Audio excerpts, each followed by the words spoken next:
키아즘 성경 목회연구원을 찾아주신 구독자 여러분 안녕하셨습니까? 저희 키아즘 성경 목회연구원과 페트라 신학교에서는 히브리적 사고 키아즘 구조로 보는 성경의 말씀을 여러분들과 함께 나누고 있습니다. 히브리적 사고로 보는 키아즘 성경 해석을 통해서 하나님의 의도, 즉 목적과 계획과 뜻이 무엇인지를 여러분들과 함께 나누면서 말씀의 진정한 의미를 여러분들과 함께 공유하고 있습니다. 오늘은 특별히 여러분들과 함께 나눌 말씀은 예레미야 41장을 통해서 본 그 이스마엘의 리더십에 대해서 오늘 여러분들과 함께 나누려고 합니다. 여러분들이 예레미야 41장 이게 18절로 아주 짧은 말씀으로 구성되어 있는데 여러분들께서 예레미야 41장을 한 번쯤 꼭 읽어보시면서 시청하시면 많은 도움이 되리라고 믿습니다. 제가 오늘 선정한 주제는 좀 여러분들이 계속되는 키아즘 구조로 통해서 본문을 이해했지만 특별히 오늘 예레미야의 41장에 나타나는 이 이스마엘의 리더십에 대해서 오늘 여러분들과 좀 함께 나누려고 합니다. 그래서 이 이스마엘의 리더십을 통해서 오늘 현대 교회와 현대 사회에 미치는 그런 영향이 무엇인지 여기에 대해서 여러분들과 함께 나누려고 합니다. 예레미야 41장에 이스마엘을 통해서 리더십의 그 본질과 그리고 현대 사회에 미치는 그 영향을 분석하는 것은 많은 통찰을 제공하게 될 것입니다. 이스마엘은 리더라고 하는 칭호를 가지고 있었지만은 그의 행위는 실로 아주 파괴적인 반 리더십의 전형을 보여주고 있다라고 말씀을 드릴 수가 있습니다. 예레미야 41장에 등장하는 이 이스마엘은 유다 왕의 혈통을 물려받은 왕족입니다. 그래서 바벨론에 의해서 총독으로 세워졌던 것이죠. 비록 명목상이었을지언정 유다 사회에 특정 영향력을 행사할 수 있는 그런 위치에 있었던 인물입니다. 그러나 그의 행동은 지도자가 갖춰야 될 그런 덕목과는 거리가 먼 아주 매우 부정적인 리더십의 사례로 남아 있다라고 하는 것입니다. 그래서 이스마엘의 이 사례를 통해서 리더십의 중요성과 위험성 그리고 현대 사회와 현대 교회에 던지는 교훈을 여러분들과 함께 살펴보려고 합니다.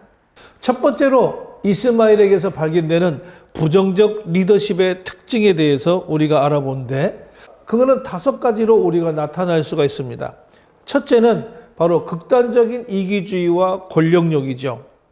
이스마엘은 모든 행동은 이 자신만의 권력 장악이라고 하는 그런 야심과 사리 사욕에 기반을 두었습니다.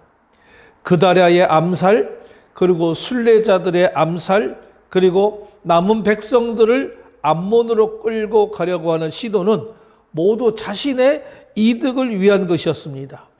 진정한 리더십은 공동체의 유익을 최우선으로 하지만 이 이스마엘은 오직 나를 위한 그런 권력만을 추구했던 것입니다.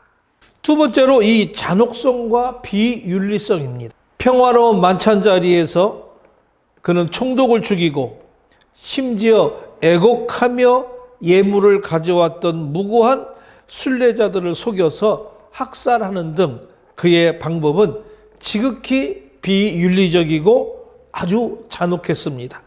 그는 어떤 도덕적 가치나 인간적인 연민도 없이 자신의 목표를 달성하기 위해서 폭력과 기만을 서슴지 않았던 인물입니다. 세 번째는 공동체의 파괴죠.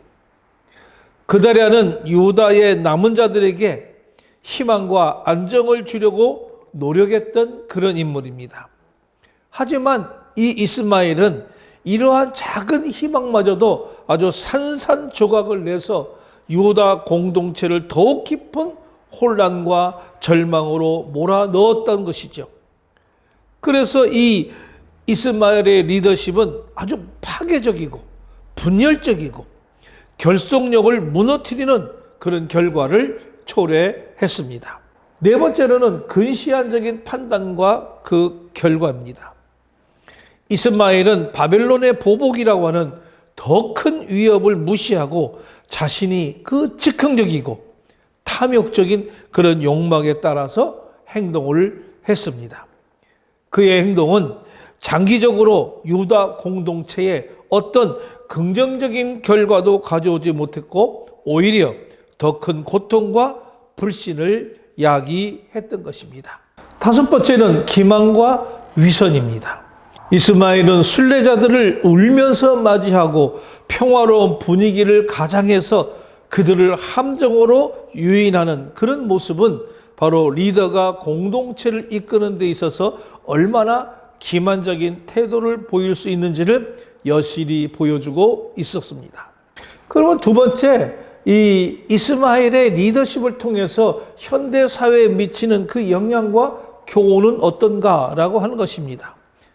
이스마엘의 사례는 오늘날도 유효한 그런 리더십의 경고 메시지를 우리들에게 던져주고 있습니다. 제가 5가지로 살펴보는데, 첫째는 바로 리더의 자질에 대한 깊은 성찰의 필요성 문제죠. 현대사회에서도 리더의 역량만큼이나 윤리의식, 공감 능력, 그리고 공동체 지향적 가치관이 중요하다는 점을 일깨워 줍니다. 능력만 있고 윤리의식이 결여된 리더는 바로 공동체를 파괴할 수가 있습니다.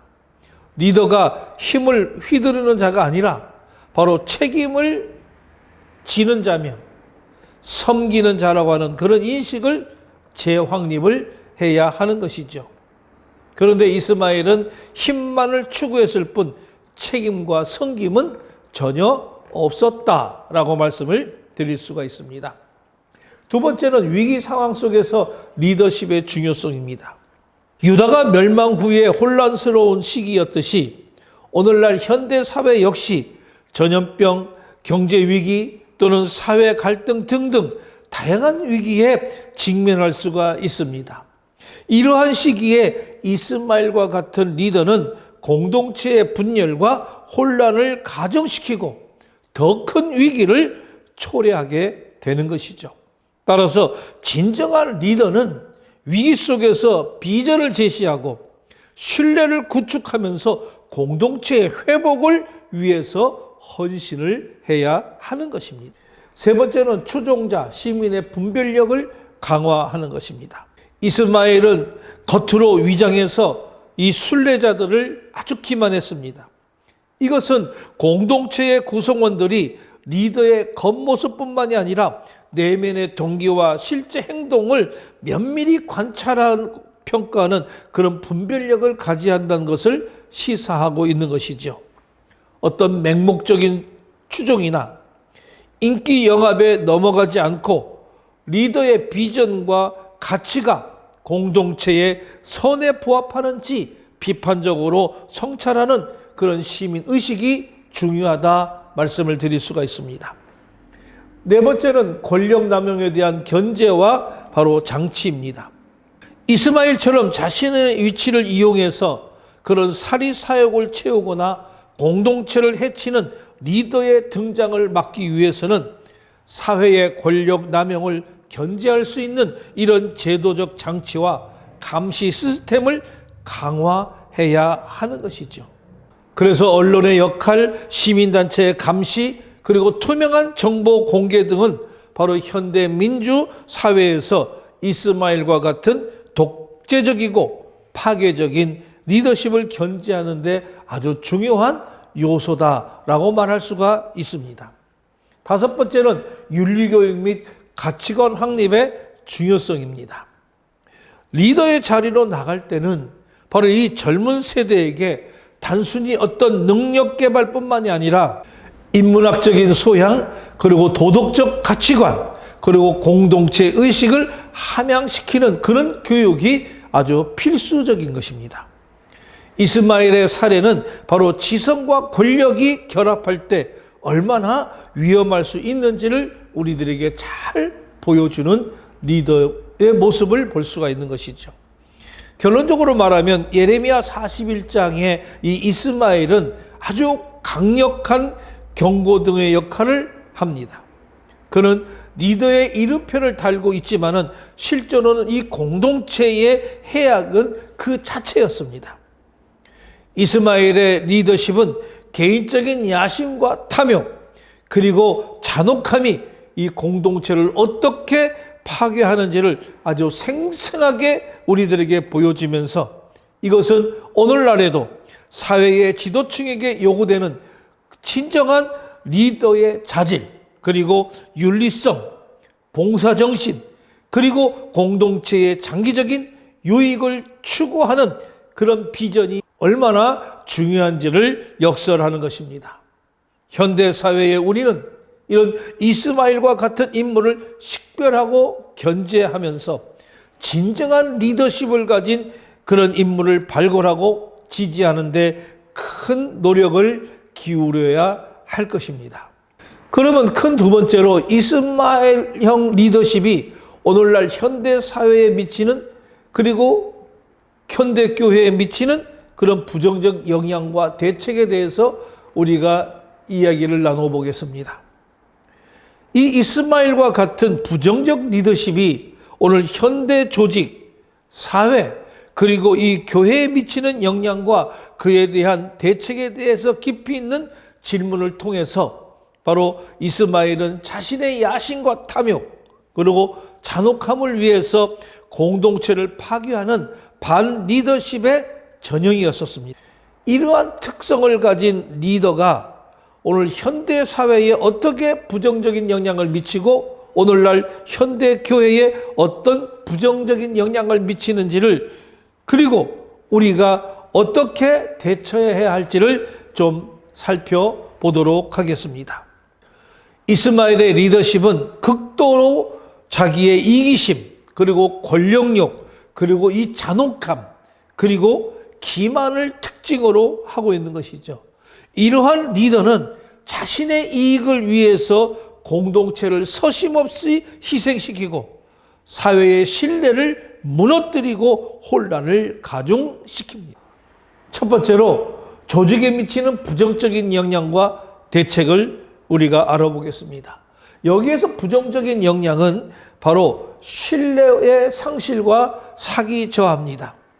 리더에 대한 불신이 만연해서 직원들에 간의 유대감이 깨지고 또 사기가 극도로 저하되어서 조직의 생산성과 효율성이 급감하게 되는 것이죠. 그리고 분열과 갈등의 심화 현상이 일어납니다. 리더의 독선적인 행동은 파벌을 조성하고 내부 경쟁을 과열시키면서 결국 조직의 응집력을 해치고 갈등을 심화시키는 것이죠. 그리고 윤리적 이해 및 문화의 오염이 됩니다. 리더의 이 비윤리적인 행동은 조직 전체의 윤리적인 기준을 낮추고 부정부패를 조장하는 그런 악순환을 만들게 되는 것입니다. 우리가 윗물이 맑아야 아랫물이 맑다고 하는 이런 옛말처럼 바로 리더의 태도는 조직 문화를 심하게 오염시키는 것이죠. 그 다음에 인재 유출 및 장기적 비전이 상실되는 것입니다. 유능하고 윤리적인 인재들이 이 조직의 가치와 비전을 잃고 다 떠나게 된다고 하는 사실입니다.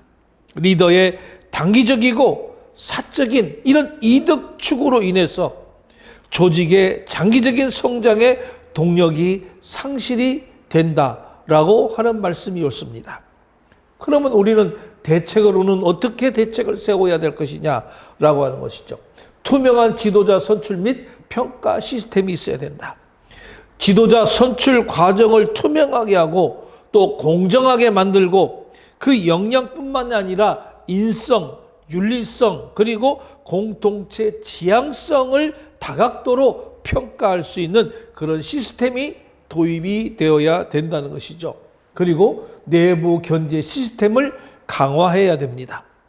독자적인 감사 기능, 그리고 내부 고발 시스템을 활성화해서 리더의 이 독단적 권력 남용을 견제하고 조직 구성원의 참여를 통한 그런 감사를 의무화해야 한다고 하는 것입니다. 그리고 조직의 핵심 가치와 윤리 강령을 명확히 수립하고 모든 구성원, 특히 리더에게 정기적인 윤리 교육을 실시해서 건강한 조직의 문화를 조성하는 것입니다. 그러면 두 번째는 사회에 미치는 부정적인 영향과 대책에 얘기합니다. 사회에 미치는 부정적인 영향은 바로 사회적 불신과 양극화의 심화입니다. 리더의 기만적이고 자기중심적인 행동은 바로 시민들 사이에 깊은 불신을 조장하게 되고 특정 집단 간의 그런 갈등과 반목을 심화시켜서 사회적 양극화를 더욱더 심화시키게 되는 것이죠. 그리고 민주주의의 훼손이 되는 것입니다. 권력을 사유화하고 소통을 단절해서 민주적 가치와 절차를 무시하면서 사회 시스템의 투명성과 공정성을 저해하게 되는 것이죠. 그리고 세 번째, 공공의 선외면이 됩니다. 개인의 이득이나 특정 세력의 이익만을 추구해서 대다수의 시민의 공공이익을 침해하고 사회적 약자의 목소리를 외면하게 되는 것이죠. 그리고 도덕적 이해와 가치관에 혼란이 옵니다. 리더의 이 비윤리적인 행동이 이 사회 전반의 도덕적 기준을 낮추고 정의와 진실의 가치에 대한 혼란을 초래하게 되는 것입니다. 그러면 우리는 그 대책으로 어떻게 해야 될 것이냐? 바로 시민의식 고치 및 비판적 분별력을 강화해야 하는 것입니다. 미디어 리터러시 교육과 그리고 인문학 교육을 통해서 시민들의 정보와 진위를 분별하고 리더의 언행을 비판적으로 그런 평가할 수 있는 역량을 길러야 한다라고 하는 것입니다. 그리고 두 번째, 언론의 역할과 독립성이 보장돼야 되는 것이죠. 리더의 행위를 감시하고 그런 비판적인 시각을 유지할 수 있도록 이 언론의 독립성을 보장하고 그 역할을 강화해야 하는 것입니다. 세 번째로 시민단체의 활성화입니다. 시민단체들이 이 리더의 권력을 남용을 감시하고 그리고 정책 결정과 과정에 적극적으로 참여해서 견지한 비판과 대안을 제시할 수 있도록 독려해야 하는 것입니다. 네 번째는 법치주의 확립과 정의의 실현인 것입니다. 법 앞에 모두가 평등하다는 그런 원칙을 확고히 하고 리더의 불법적인 행동에 대해서도 엄정한 법 집행을 통해 정의를 실현해야 하는 것입니다. 그러면 세 번째, 교회에 미치는 부정적 영향과 대책은 무엇이냐? 자, 교회에 미치는 부정적 영향은 바로 양적인 침체와 불신앙의 조장입니다. 목회자의 비윤리적인 행위는 성도에게 깊은 상처를 주고 하나님과 교회에 대한 신뢰를 무너뜨려서 신앙생활에 회의감을 느끼게 하거나 심지어 교회를 떠나게 만들고 있다라고 하는 사실이죠. 그리고 교회 본질의 상실입니다. 교회가 복음 전파의 영혼 구원 그리고 사랑의 실천이라고 하는 이 본질적 사명에서 벗어나 개인의 어떤 명예, 권력, 재물의 축적의 도구로 전락하게 된다라고 하는 것입니다. 그리고 세 번째, 교회 공동체의 분열과 갈등이 일어납니다. 리더십을 둘러싼 이 파벌과 대립은 교회를 깊은 분열로 몰아넣고 공동체의 화평과 사랑의 관계를 파괴해 버리는 것입니다. 그리고 사회적 신뢰도도 하락되고 선교의 역량 악화가 이루어지는 것이죠. 사회적 신뢰도가 하락되고 선교 역량이 악화됩니다. 교회가 세상의 비판 대상이 되어서 이런 사회적 신뢰를 잃으면 복음 전파와 선교 활동에 문이 닫히게 되고 교회의 선한 영향력을 크게 위축이 되어서 교회로서의 역할, 또는 선교의 역할이 아주 힘들게 되는 상황이 된다라고 하는 것입니다. 그러면 그 대책으로 우리는 어떻게 해야 할 것인가 라고 하는 것입니다. 그 대책 첫 번째로 성경적 리더십 교육 및 영성 강화를 해야 됩니다. 예수님의 섬기는 리더십을 강조하고 이 리더십 훈련 과정에서 영성인 훈련과 윤리 교육을 강화해서 목회자들이 말씀과 기도로 이 영적 분별력을 기르도록 도와줘야 된다라고 하는 것입니다. 그리고 건전한 공동 의사결정 구조 확립입니다. 당회, 재직회 등 교회의 의사결정 과정이 투명하고 그리고 민주적으로 운영되도록 하고 목회자의 이런 독단적인 결정을 견제할 수 있는 이런 시스템을 마련을 해야 할 것입니다. 그리고 세 번째, 재정 투명성의 확보를 해야 되는 것이죠. 교회의 모든 재정 사용 내역을 투명하게 공개하고 외부 감사를 통해서 재정 관리에 대한 신뢰도를 높여야 하는 것입니다. 다음으로 징계 및 자정 시스템을 강화해야 되는 것이죠. 목회자의 윤리 문제가 발생했을 때 이를 덮거나 또는 축소하지 않고 교단 헌법과 교회 규정에 따라 엄정하게 처리하면서 건강한 자성의 능력을 갖추어야 한다는 것입니다. 그리고 다섯 번째, 교회의 본질 회복을 위한 노력을 해야 할 것입니다. 교회 공동체가 끊임없이 말씀으로 돌아가서 교회의 본질적인 사명, 예배, 말씀, 사랑, 섬김, 선교를 회복하고 세상의 빛과 소금의 역할을 감당하도록 독려해야 하는 것입니다. 우리는 오늘 이스마엘의 리더십의 사례는 시대를 초월해서 리더십의 이 중요성과 책임감을 되새기게 하고 있습니다. 조직이든 사회든 심지어 교회에서든 리더는 단지 자리를 차지하는 그런 사람이 아니라 공동체를 건강하게 세우고 그리고 미래를 이끄는 그런 역할을 해야 한다는 것이죠. 부정적인 리더십에 대한 철저한 경계와 함께 건강하고 긍정적인 리더십이 발휘될 수 있는 그런 환경을 조성하는 것이 우리 모두의 책임이라고 하는 것을 기억해야만 할 것입니다. 지금까지 키아즘 성경목회연구원과 페트라 신학교에서 제공하는 키아즘 성경 해석이었습니다. 저는 김덕주 목사였습니다.